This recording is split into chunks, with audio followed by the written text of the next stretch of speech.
ट्रॅफिकपासून वाचण्यासाठी हा तरुण आपली बाईक चक्क डोक्यावर उचलून घेऊन गेला. याचा हा व्हिडिओ आहे.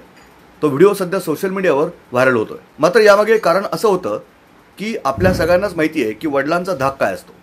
ठराविक वेळात घरात नाही पोहोचलं तर मग काही खरं नाही. असंच या तरुणासोबत झालं. एकीकडे घरी पोहोचायला उशीर झाला तर दुसरीकडे ट्रॅफिक.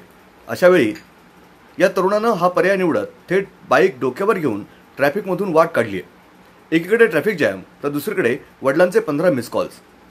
यावेळी या तरुणानं असं काही केलं की हा व्हिडिओ पाहून तुम्ही पोट धरून हसाल. तुम्ही पाहू शकता रस्त्यावर खूप ट्रॅफिक आहे आणि एक व्यक्ती या ट्रॅफिकला कंटाळून आपली बाईक उचलून घेतो आणि ट्रॅफिक पार करू लागतो. हा तरुण आपली गाडी आरामात खांद्यावर उचलून घेऊन चाललेला आहे. या व्यक्तीचा प्रताप कुणीतरी कॅमेऱ्यामध्ये कैद केला असून हा व्हिडिओ सोशल मीडियावर वाऱ्यासारखा फिरतोय. या व्हिडिओवर कॅप्शनमध्ये असं लिहिलंय की वडिलांचे 15 मिस कॉल पडल्यानंतर पहा काय होतं.